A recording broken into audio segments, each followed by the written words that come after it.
PSI, kembali lagi nih di podcast kita hari ini. Kali ini kita akan ngobrol santai, tapi penuh inspirasi bersama narasumber kita yaitu Pak Wawan, seorang dosen yang tidak hanya aktif mengajar, tapi juga sukses menjalankan usaha di luar kampus. Kita akan membahas kisah menarik tentang mengapa beliau memilih menjadi dosen, bagaimana menjalankan bisnis sambil tetap mengajar, dan tentunya apa yang membuat dunia wirausaha itu lebih menarik, teman-teman. Baik, kita sapa dulu narasumber kita yaitu Pak Wawan. Bagaimana nih Pak kabarnya hari ini? Oke, terima kasih, cukup baik. Dan hari ini sangat luar biasa karena saya diundang untuk mengisi podcast hari ini. Baik, bisa ceritakan sedikit tentang latar belakang Bapak dan alasan memilih menjadi dosen?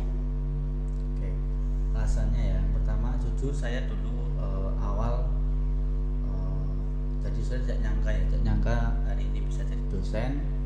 Jujur pertama kali saya lulus sekolah, sekolah kejuruan ya, saya dulu dari SMK.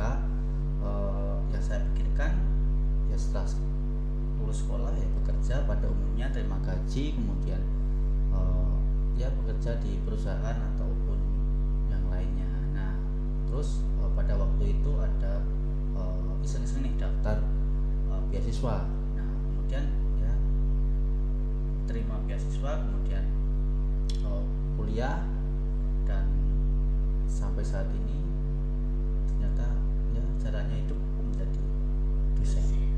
Oke. Adakah pengalaman khusus yang membuat Bapak tertarik berkarir di dunia pendidikan? Oke, pengalaman ya. Pengalaman yang tidak terlupakan itu pada saat dulu waktu masih kuliah. Itu kan dulu ada seleksi untuk jadi asisten dosen. Nah, pada waktu itu saya berkesempatan untuk menjadi asisten dosen. Nah, dan saat itu juga merasa bahwa ternyata asik juga ya mengajar, kemudian bertemu dengan orang banyak, menjadi mentor bagi mahasiswa, entah itu mahasiswa yang biasa, ada yang mahasiswa yang sudah bekerja dan sebagainya. Jadi disitulah saya awal mula tertarik menjadi dosen. Itu pengalaman pertama yang bikin motivasi saya untuk jadi dosen. Oke. Selain mengajar, bisnis apa yang sedang Bapak jalankan saat ini? Oke, bisnis ya. Sebenarnya ini dulu juga iseng-iseng juga. Jadi karena itu pas posisi COVID ya, COVID jadi banyak waktu luang, masih kuliah juga. Jadi saya merintis usaha ini dulu awalnya dengan teman saya pada saat masa-masa itu, masa-masa COVID, karena dulu bekerja dari rumah, kemudian kuliah juga online dulu. Jadi saya inisiatif dengan teman saya untuk membuat bisnis ini, usaha ini dalam bidang digital juga, jadi online shop gitu. Jadi online shop ini dengan teman saya. Jadi karena dulu sibuk juga, kemudian sempat vakum ya usaha ini, tapi itu sampai sekarang tapi tetap saya jalankan walaupun dengan saya sendiri, jadi sudah tidak dengan teman saya gitu. Kalau boleh tahu, bisnis apa yang sedang Bapak jalankan saat itu, ataukah sampai sekarang juga masih menjalankan bisnis tersebut? Masih sama. Jadi saya jualan online shop sepatu ya, sneakers ya. Jadi dulu waktu itu kan ya COVID itu, kemudian saya melihat peluang di anak muda, kemudian anak sekolah. Jadi sasaran saya anak kuliah, anak sekolah. Jadi kalau sepatu itu kan trennya banyak, jadi kemungkinan bisnis ini akan terus berjalan ya. Itu sasarannya ada anak sekolah, kuliah, bekerja dan sebagainya. Jadi itu bisnis yang saya pilih adalah bisnis online shop sepatu gitu. Baik. Kalau untuk sekarang masih menjalankan bisnis tersebut dan sekarang juga masih menjadi dosen, bagaimana cara Bapak itu membagi waktu antara mengajar dan berbisnis? Oke, jadi yang terpenting kita harus bisa memanajemen waktu itu ya. Mulai kapan saya harus bekerja menjadi dosen dosen, kemudian mulai kapan saya harus memonitoring bisnis itu. Jadi misalkan gini, pagi saya kan harus berangkat kerja ya jam 8 sampai jam kurang lebih jam setengah 5 gitu ya.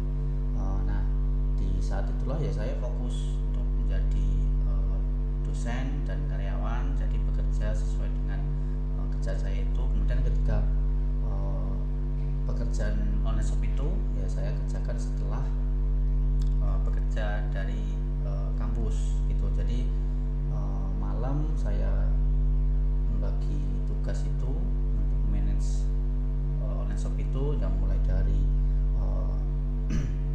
cek stok, kemudian komunikasi dengan seller dan sebagainya, itu biasanya saya lakukan di malam hari gitu. Jadi antara kerja menjadi dosen dan berbisnis di online shop bisa berjalan dengan baik gitu. Menurut Bapak sendiri, apa yang membuat Bapak itu tertarik menjalankan wirausaha itu sendiri? Oke, wirausaha itu sebenarnya bisa membuat kita lebih terlatih ya. Kita bisa menjalankan wirausaha itu dimanapun kita berada. Kemudian wirausaha apa yang kita pilih itu juga menentukan nantinya.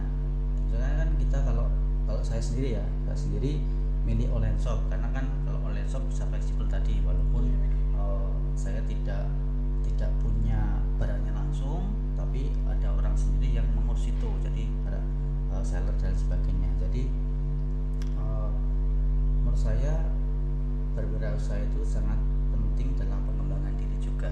Jadi tidak terbatas dari hal akademik juga yang saya kembangkan, tapi juga dari segi finansial juga bisa menambah pendapatan walaupun skalanya masih kecil gitu. Tapi setidaknya dari menjalankan wirausaha itu bisa ada tambahan sedikit lah untuk biaya keperluan dan lain sebagainya. Bisa keperluan pribadi, juga keperluan akademik, misalkan biaya riset, biaya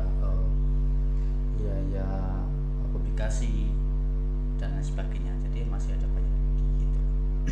Baik, kalau untuk mahasiswa atau siswa-siswi SMK yang ingin memulai usahanya sendiri, apa yang perlu mereka siapkan atau perhatikan untuk memulai usaha tersebut? Oke, yang perlu disiapkan ya. Jadi jangan menunggu sempurna dulu ya. Maksudnya sempurna di sini misalkan harus banyak modal dulu. Itu kan susah ya kalau misalkan kelasnya anak SMK kan, kalau misalkan mau butuh modal yang banyak tentunya kan susah. Nah, jadi mulailah dulu dengan apa yang kalian punya. Misalkan bisa melihat dari lingkungan rumah, misalkan apa sih yang bisa teman-teman lakukan, yang bisa teman-teman bantu, yang bisa teman-teman lakukan untuk membantu orang lain memenuhi kebutuhan. Misalkan ada peluang apa, misalkan kalau bisanya baru misalkan bisa desain grafis. Nah, kalau itu kan peluang desain grafis kan banyak ya, sedang sekarang jual digital content juga banyak. Jadi jangan tunggu sempurna dulu, jadi bisa dicicil dari hal kecil, karena kan usaha yang besar tentunya mulai dari hal yang terkecil, dari diri kita sendiri, kemudian dari lingkungan, dari keluarga, baru dari teman-teman. Jadi bisa memulai usaha itu skala lingkungan kita, misalkan dia itu tadi keluarga, lingkungan, kemudian teman juga. Jadi misalkan ada peluang teman-temannya nih, misalkan bisa usaha just tip, itu kan banyak ya sekarang, just tip untuk teman-temannya dan lain sebagainya. Jadi bisa dimulai dari lingkungan terkecil dulu gitu. Saya. Nah, kalau yang tadi itu kan cara untuk memulainya. Kalau sekarang keterampilan apa yang paling penting untuk berwirausaha di zaman sekarang ini? Keterampilan ya, mungkin yang paling utama adalah kalau sekarang yang pertama adalah kreativitas. Nah, kreativitas, kemudian komunikasi, kemudian ada juga kemampuan ya sekarang ya. Ya. Yang pertama kreativitas. Nah, dalam kreativitas itu tentunya kita dituntut untuk berpikir inovasi ya. Jadi misalkan banyak usaha, kemudian kita bisa meniru usaha tersebut. Yang pertama. Nah, dengan adanya kreativitas, nah kita bisa membuat usaha yang sudah ada menjadi style kita sendiri, gitu ya. Kemudian yang kedua ada kemampuan digital. Nah, kemampuan digital tentunya sejalan dengan saat ini ya, karena kan sekarang banyak usaha-usaha yang bergerak di bidang digital. Tentunya kita harus melek digital juga. Nah, banyak platform-platform yang bisa mendukung usaha kita. Kemudian yang terakhir tadi ada komunikasi ya. Nah, komunikasi itu penting. Karena apa? Yang misalkan contohnya kayak saya tadi usaha online shop sepatu tadi kan saya punya admin ya, admin yang mengurus tentang gudang, kemudian ada misalkan ada pesanan entah itu dari by WA ataupun dari online shop tadi. Nah, jadi kan harus komunikasinya baik, jangan sampai salah komunikasi antara saya dengan reseller tadi. Nah, kemudian itu ya, komunikasi penting untuk menjalin kerjasama juga gitu. Jadi jangan sampai ya, minimal tiga hal itu yang bisa dilatih saat ini untuk ada di SMK ataupun teman-teman yang lainnya yang menonton. Baik, ada pesan terakhir untuk mahasiswa dan siswa-siswi SMK yang ingin berwirausaha. Oke, jadi mungkin pesan dari saya yang pertama itu tadi, jangan menunggu memulai usaha dengan yang modal besar tadi. Jadi mulailah berusaha atau berwirausaha dengan lingkungan sendiri, mulai dari lingkungan keluarga, lingkungan rumah, lingkungan sekolah. Kemudian jangan lupa belajar gitu. Jadi belajar bisa dari orang lain juga ya, dari mentor, dari guru dan sebagainya. Kemudian mulailah usaha itu dari kecil ya, karena semua usaha yang besar sekarang dimulai dari hal yang terkecil. Dan jangan takut gagal, karena dari kegagalan itu kita belajar hal yang benar nantinya gitu ya. Mungkin itu yang bisa saya sampaikan. Terima kasih atas waktunya. Semoga cerita Bapak bisa jadi inspirasi untuk banyak orang. Terima kasih juga buat kalian yang udah nonton podcast kita sampai selesai.